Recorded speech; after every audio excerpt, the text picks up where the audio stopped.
de difusión gratuita. Lectura para toda la familia. El arte de la guerra. Video 7. Sobre el enfrentamiento directo e indirecto.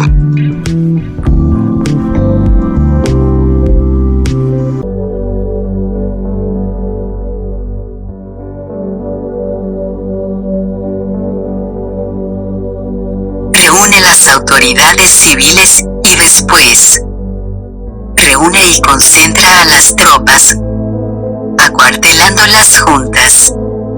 Nada es más difícil que la lucha armada. Luchar con otros cara a cara para conseguir ventajas es lo más arduo del mundo. La dificultad de la lucha armada es hacer cercanas las distancias largas y convertir los problemas en ventajas. Mientras que das la apariencia de estar muy lejos, empiezas tu camino y llega antes que el enemigo. Por lo tanto, haces que su ruta sea larga, atrayéndole con la esperanza de ganar. Cuando emprendes la marcha después que los otros y llegas antes que ellos, conoces la estrategia de hacer que las distancias sean cercanas. Sírvete de una unidad especial para engañar al enemigo, atrayéndole a una falsa persecución, haciéndole creer que el grueso de tus fuerzas está muy lejos. Entonces, lanzas una fuerza de ataque sorpresa que llega antes, aunque emprendió el camino después. Por consiguiente, la lucha armada puede ser provechosa y puede ser peligrosa.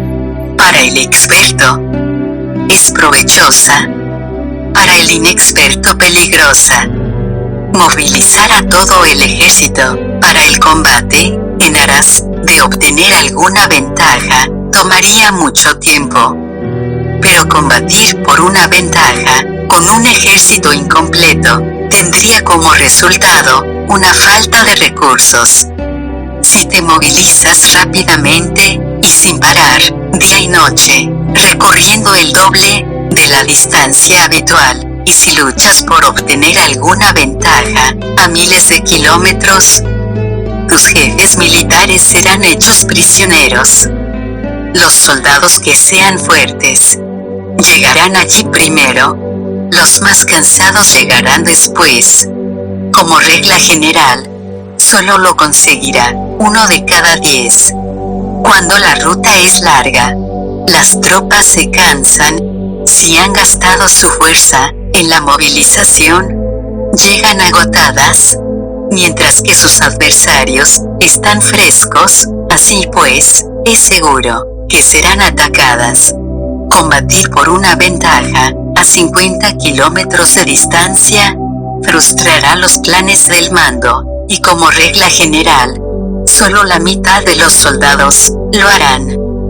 Si se combate por obtener una ventaja a 30 kilómetros de distancia, solo 2 de cada 3 soldados los recorrerán. Así pues, un ejército perece si no está equipado, si no tiene provisiones, o si no tiene dinero. Estas 3 cosas son necesarias. No puedes combatir para ganar con un ejército no equipado o sin provisiones, lo que el dinero facilita. Por tanto, si ignoras los planes de tus rivales, no puedes hacer alianzas precisas, a menos que conozcas las montañas y los bosques, los desfiladeros y los pasos, y la condición de los pantanos. No puedes maniobrar con una fuerza armada, a menos que utilices guías locales. No puedes aprovecharte de las ventajas del terreno. Solo cuando conoces cada detalle de la condición del terreno, puedes maniobrar y guerrear. Por consiguiente, una fuerza militar se usa según la estrategia prevista, se moviliza mediante la esperanza de recompensa y se adapta mediante la división y la combinación. Una fuerza militar se establece mediante la estrategia, en el sentido de que distraes al enemigo para que no pueda conocer cuál es tu situación real y no pueda imponer su supremacía. Se moviliza mediante la esperanza de recompensa, en el sentido de que entra en acción cuando ve la posibilidad de obtener una ventaja. Dividir y volver a hacer combinaciones de tropas se hace para confundir al adversario y observar cómo reacciona frente a ti. De esta manera, puedes adaptarte para obtener la victoria. Por eso, cuando una fuerza militar se mueve con rapidez, es como el viento; cuando va lentamente, es como el bosque; es voraz como el fuego e inmóvil como las montañas; es rápida como el viento, en el sentido que llega sin avisar y desaparece, como el relámpago; es como un bosque, porque tiene un orden; es voraz como el fuego, que devasta una planicie, sin dejar tras sí ni una brizna de hierba; es inmóvil como una montaña, cuando se acuartela; es tan difícil de conocer como la oscuridad; su movimiento es como un trueno que retumba. Para ocupar un lugar, divide a tus tropas; para expandir tu territorio, divide los beneficios. La regla general de las operaciones militares es desproveer de alimentos al enemigo todo lo que se pueda. Sin embargo, en localidades donde la gente no tiene mucho, es necesario dividir a las tropas en grupos más pequeños, para que puedan tomar en diversas partes lo que necesitan, ya que solo así tendrán suficiente. En cuanto a dividir el botín, significa que es necesario repartirlo entre las tropas para guardar lo que ha sido ganado, no dejando que el enemigo lo recupere. Actúa después de haber hecho una estimación. Gana el que conoce primero la medida de lo que está lejos y lo que está cerca. Esta es la regla general de la lucha armada. El primero que hace el movimiento es el invitado; el último es el anfitrión. El invitado lo tiene difícil; el anfitrión lo tiene fácil. Cerca y lejos significan desplazamiento. El cansancio, el hambre y el frío surgen del desplazamiento. Un antiguo libro que trata de asuntos militares dice: las palabras no son escuchadas, por eso se hacen los símbolos y los tambores; las banderas y los estandartes se hacen a causa de la ausencia de visibilidad. Símbolos, tambores, banderas y estandartes se utilizan para concentrar y unificar los oídos y los ojos de los soldados. Una vez que están unificados, el valiente no puede actuar solo, ni el tímido puede retirarse solo. Esta es la regla general del empleo de un grupo. Unificar los oídos y los ojos de los soldados significa hacer que miren y escuchen al unísono, de manera que no caigan en la confusión y el desorden. Las señales se utilizan para indicar direcciones e impedir que los individuos vayan a donde se les antoje.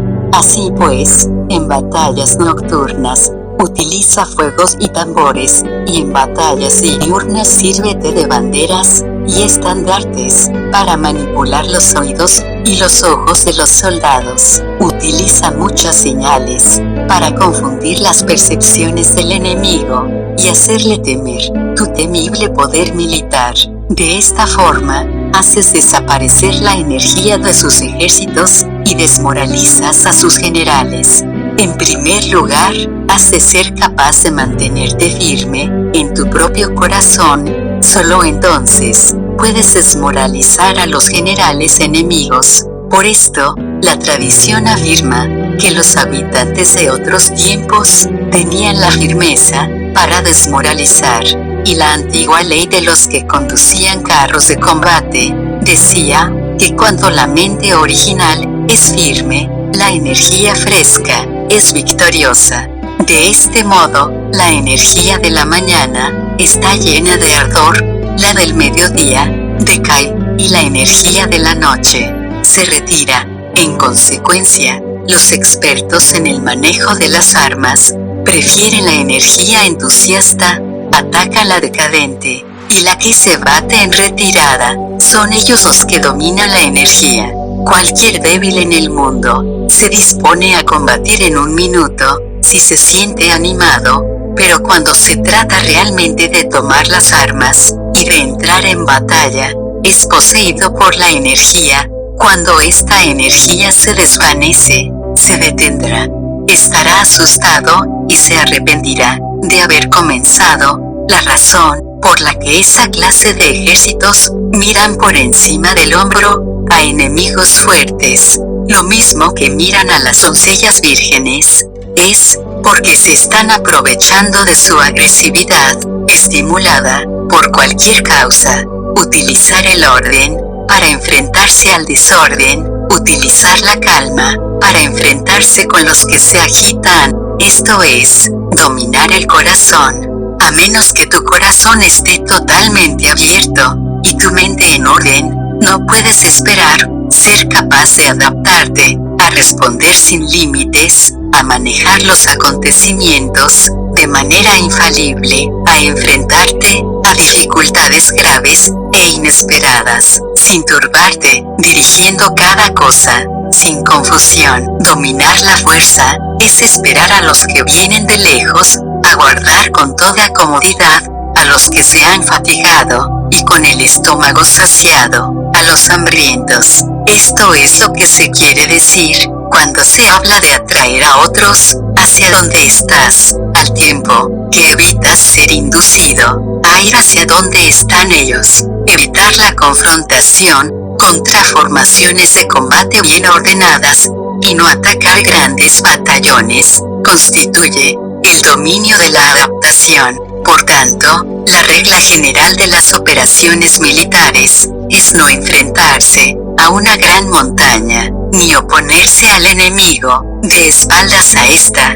Esto significa que si los adversarios están en un terreno elevado, no debes atacarles cuesta arriba, y que cuando efectúan una carga cuesta abajo, no debes hacerles frente. No persigas a los enemigos cuando finjan una retirada, ni ataques tropas expertas. Si los adversarios huyen de repente, antes de agotar su energía, seguramente hay emboscadas esperándote para atacar a tus tropas. En este caso, debes retener a tus oficiales para que no se lancen en su persecución. No consumas la comida de sus soldados.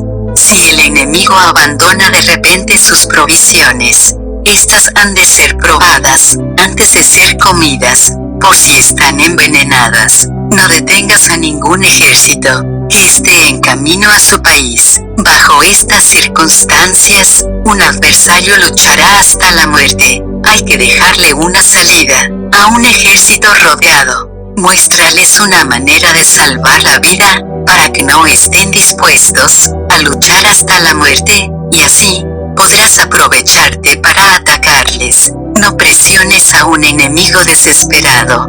Un animal agotado seguirá luchando, pues esa es la ley de la naturaleza. Estas son las leyes de las operaciones militares. Continúa. Suscríbete.